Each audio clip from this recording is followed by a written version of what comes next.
আগের পর্বে তোমাদের সাথে শেয়ার করেছিলাম আমাদের শিলিগুড়ি পৌঁছে তাকদা তিনচুলে যাওয়ার পথের রাস্তাটা।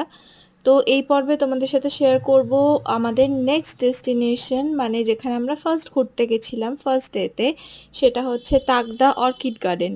তো দেখো ভিতরটা এরকম, আর এই ভিতরে না অনেক রকমের অর্কিড আছে, অর্কিডের নেমস আছে, অনেক সুন্দর সুন্দর ফুলের গাছ আছে। তো মানে যারা ধরো গাছ বিষয়ে ইন্টারেস্টেড বা এই জিনিসগুলো দেখতে খুব পছন্দ করে তাদের জন্য বেস্ট জায়গা। তো ভিতর দিকটা তো একদমই ভিডিও করতে পারিনি, কারণ অর্কিডের জায়গাটা না অনেকটা ভিতরে ছিল আর এই জায়গাটা ছিল অনেকটাই বড়।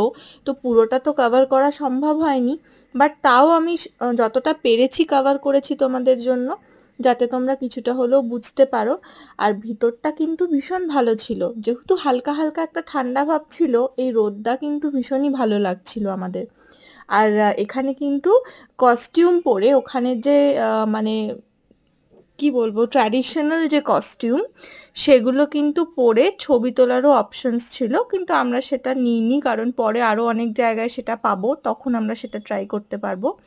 তো আমরা ভিতরে যাচ্ছি, ভিতরটা দেখতে পাচ্ছ ভীষণ সুন্দর, এখানে কিন্তু ফটোজ তুললেও সেখানে ভীষণ ভালো আসবে। দেখো আমি কয়েকটা ফটোজ নিয়েছি যে কি কি গাছ ছিল, কি কি অর্কিড ছিল ওখানে, তোমরা দেখলে বুঝতে পারবে। এত সুন্দর জায়গাটা যে সত্যি ভালো লাগছিল গিয়ে, এত রকমের ফুল আছে দেখার মতো, যেগুলো আমরা কোনোদিনও দেখিনি জানিও না। এত রকমের অর্কিড আছে যেগুলো আমি ফার্স্ট টাইম দেখলাম, জানলাম। তারপরে মানে গাছের ব্যাপারেই আরো অনেক কিছু এখানে আছে, আর ভিতরটা বিশাল বড়, খুব সুন্দর। তো চলো আবার একটা নেক্সট ভিডিওতে তোমাদের সাথে দেখা হচ্ছে, পরের পর্বে আবার কোথায় গেলাম কি করলাম সেগুলো তোমাদের সাথে শেয়ার করব। অবশ্যই কিন্তু লাইক শেয়ার অ্যান্ড সাবস্ক্রাইবটা মনে করে দিও। টাটা।